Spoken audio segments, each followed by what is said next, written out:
Everyone, welcome to my YouTube channel Sujan public school. आज हम लोग मैथ का एक इम्पोर्टेंट टॉपिक द्विघात समीकरण पढ़ेंगे। तो आइए स्टार्ट करते हैं। द्विघात समीकरण यदि ए बी सी वास्तविक संख्या हो, यानी अल्फाबेट का कोई भी लेटर क्या हो, वास्तविक संख्या हो, तथा ए बराबर नहीं जीरो हो, तो a x square plus b x plus c के रूप का कोई व्यंजक द्विघात बहुपद कहलाता है। ध्यान से फिर से सुनिए। यदि ए बी सी अल्फाबेट का कोई भी लेटर वास्तविक संख्या हो तथा ए नहीं जीरो हो, तो a x square plus b x plus c के रूप का कोई भी व्यंजक द्विघात बहुपद कहलाता है। अब प्रश्न उठता है कि वास्तविक संख्या हम किसे कहते हैं? किसी को पता है वास्तविक संख्या? किसी को नहीं पता है? किसको पता है? पता है? उठ के बोलो। कैमरा मूव करो, उठो।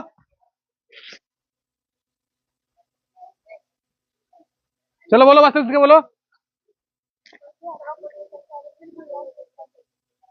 प्रमेय और अप्रमेय संख्या मिलकर क्या बनेगा बेटा? वास्तविक संख्या बनेगा। क्या बनेगा? वास्तविक संख्या। यानी प्रमेय और अप्रमेय लगभग सभी संख्या आ जाते हैं। क्या आगे देखते हैं। देखो, द्विघात समीकरण यदि ए बी सी वास्तविक संख्या हो तो ए बराबर क्या होगा? नहीं जीरो होगा। तो a x square plus b x plus c बराबर जीरो का कोई भी समीकरण द्विघात समीकरण कहलाता है। ठीक है। A x square plus b x plus c बराबर जीरो, अगर ए बराबर जीरो नहीं है, ये क्या कहलाएगा? द्विघात समीकरण का मानक रूप कहलाएगा। द्विघात समीकरण का रूप यही होता है, a x square plus b x plus c बराबर जीरो में बी बराबर जीरो हो तो वह क्या होगा? शुद्ध समीकरण होगा। जैसे x square minus 16 equal to zero, या 16 एक्स स्क्वायर इजकल टू 49। हम कोई उदाहरण ले सकते हैं। अब होता है मिश्रित द्विघात समीकरण। जिस द्विघात समीकरण में चर एक्स का एक घात वाला पद भी हो, उसे हम क्या कहते हैं? मिश्रित द्विघात समीकरण कहते हैं। अच्छा, चर का डेफिनेशन कौन जानता है? चर का परिभाषा कौन देगा? बोलो। जिसका मान बदलता रहे, यानी एक्स वाई जेड कुछ भी हो, इसका मान क्या हो? चेंज होता रहे, ये क्या कहलाएगा? चर। अचर के बारे में कौन बताएगा?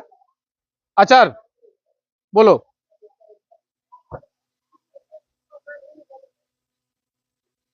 जिसका मान कभी नहीं चेंज हो, क्या हो?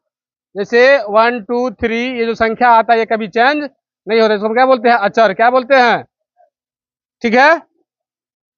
आगे देखो।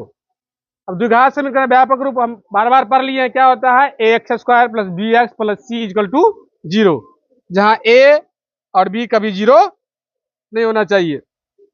अब समीकरण a x square plus b x plus c बराबर जीरो को संतुष्ट करने वाले जो एक्स का मान होता है उसको हम लोग पढ़ेंगे। तो एक्स बराबर होता है minus b plus minus root D by two a. इसी को अल्फा बराबर लिखते हैं minus b plus root b square minus 4ac by 2a।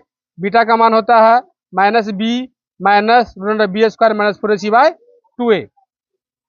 विविक्त कर या विवेचक, इसी को हम डी भी बोलते हैं। Discriminant B square minus 4ac को द्विघात समीकरण a x square plus b x plus c बराबर जीरो का विविक्त कर या विवेचक हम कहते हैं। इसको डी से सूचित किया जाता है। डी बड़ा फॉर्मूला होता है बी स्क्वायर माइनस 4ac। किसी बच्चों को समझने को दिक्कत है? हाथ ऊपर करो एवरीवन। कई चीज को दिक्कत है?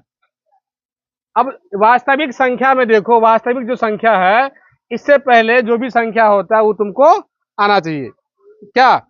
जैसे संख्या होता है, संख्या में क्या क्या आता है? प्राकृत संख्या, पूर्ण संख्या, पूर्णांक संख्या, क्या प्रमेय संख्या, प्रमेय संख्या, भाज्य संख्या, भाज्य संख्या, ये सभी संख्याएं तुमको आना चाहिए।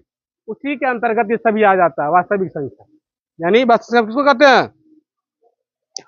प्रमेय और अप्रमेय के जो संख्या बनेगा, यानी दोनों मिलकर के जो संख्या आएगा वो क्या होगा? वास्तविक संख्या आएगा। ठीक है।